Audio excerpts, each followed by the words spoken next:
Hey, what's up, everyone? There are only 40 days left to play Legion Remix, and the secret jellyfish mount has never been easier to get. The Fathom Dweller will appear in the Infinite Bazaar once you complete the Hidden Orb puzzle. To start this quest chain, you head over to the Broken Shore and find Drak'thul. Listen to his grief, and after he tells you to leave, you will go searching for the Weather Relic. The entrance to the cavern where the relic is under those high rocks, and once you see the boned entrance, you're in the right place.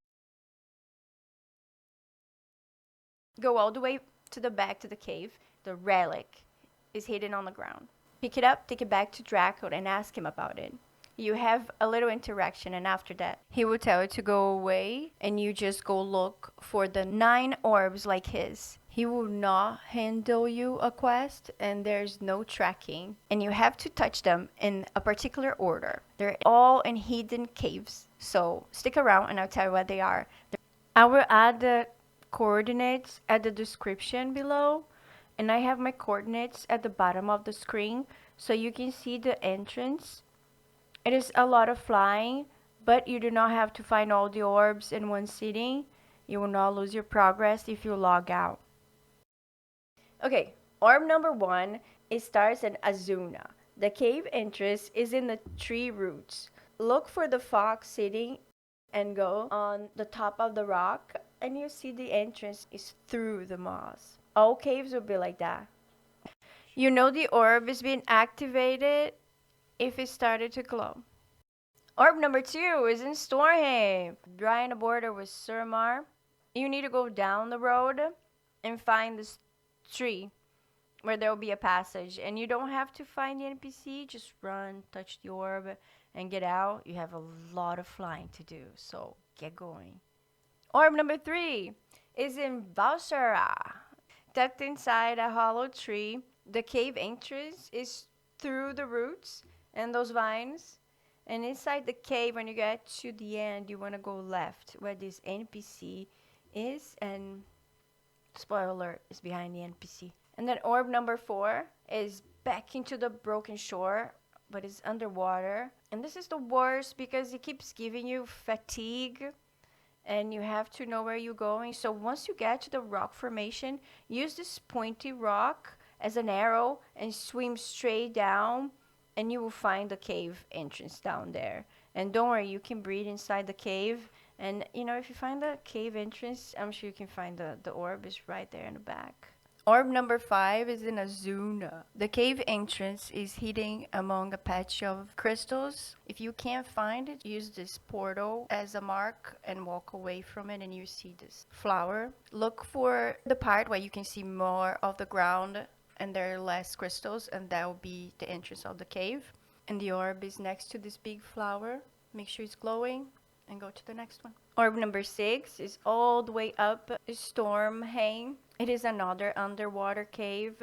When you get to the ruins, if you go down behind the statue, once you see the shark, you want to swim straight down. Literally on his belly, you can see. And that's the cave entrance. The orb is in the middle of all the steam, and that's orb number 6.